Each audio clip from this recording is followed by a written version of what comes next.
안녕하세요. 오늘도 강원책TV를 사랑해주시는 여러분 반갑습니다. 오늘 저와 함께 할 독후감은 김영하 소설가의 산문집 여행의 이유입니다.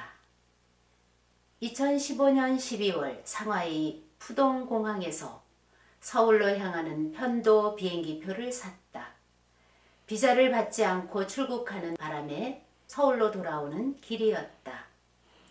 이것이 책의 서두에 소개된 내용입니다. 재밌는 일이죠. 여행을 가면서 비자를 받지 않고 떠나다니. 아마도 작가는 그만큼 여행을 많이 다녔기 때문에 방심으로 일어난 실수일 겁니다. 그날의 여행 목적은 그곳 어딘가에 틀어박혀 소설을 쓰려는 것이었답니다.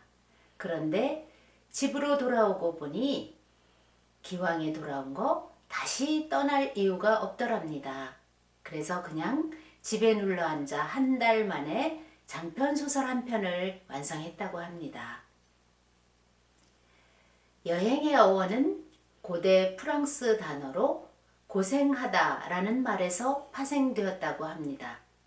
현대에서 느끼는 즐거움과 해방감 같은 것은 아니라는 거죠.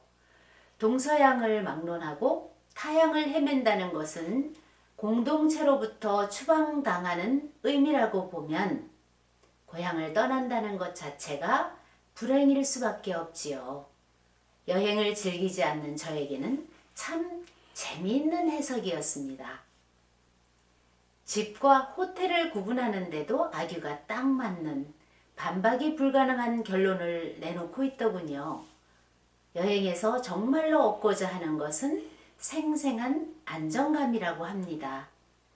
호텔이라는 곳은 일면식도 없는 사람이라도 절대 거부하지 않고 안정감을 느끼게 한다는 것이죠. 아무리 어질러 놓아도 방에서 나오면 그만이고요. 이에 비해 집은 상당한 의무감이 따르는 거죠. 청소도 해야 하고 언제 해야지 하고 미뤄두었던 숙제도 해야 하고 말이죠. 여행이 주는 혜택은 단지 여행에서 얻는 것만이 아니며 반드시 여행의 목적을 달성해야 하는 것도 아니라고 했습니다.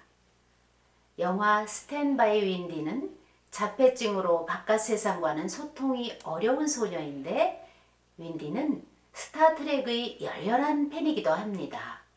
그런데 스타트rek에서 시나리오 공모에 당선되면 상금을 준다는 말에 윈디는 상금을 받으면 가족에게 돌아갈 수 있다고 생각합니다. 그러나 원고를 우편으로 보내서는 기일 내 도착할 수 없음을 깨닫고 생애 최초로 로스앤젤레스까지 가기로 합니다. 처음 세상 밖으로 나간 소녀는 도둑을 만나기도 하고 교통사고를 당하기도 합니다. 결국 공모에 당선되는 목표에는 미치지 못하게 되죠. 그러나 공모와는 관계없이 최초의 그의 행적은 표면적인 목표가 아닌 진짜 목표를 달성하게 되고 관객들은 박수를 보냅니다. 오래전 운동권 학생일 때 중국에 놀러 갔다가 일탈했던 경험도 재미있게 써져 있고요.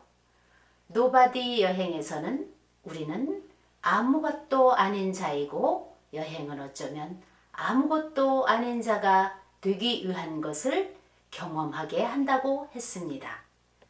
호텔은 결코 안전하지 않다고 여기는 저는 여행 자체가 스트레스인데 김영하의 산문집 여행의 이유를 읽으면서는 참 많이 행복했습니다. 김영하 소설가는 작가로도 유명한 분입니다만 방송인으로 이름을 올리면서 전 국민이 다 아는 사람이 되었죠. 1968년 강원도 화천 출생이며 2012년 옥수수와 나로 제36회 이상문학상을 2020년 12월에는 독일어로 번역된 살인자의 기억법이 독일 추리문학 국제부분상을 받았습니다. 그 외에도 문학인으로서 많은 행적이 있습니다만 생략함을 밝힙니다. 제가 산문집을 꽤 많이 읽은 것 같은데요. 이렇게 감동하긴 처음입니다. 그런 의미에서 여러분께도 이 책을 권합니다. 감사합니다. 강원책TV였습니다.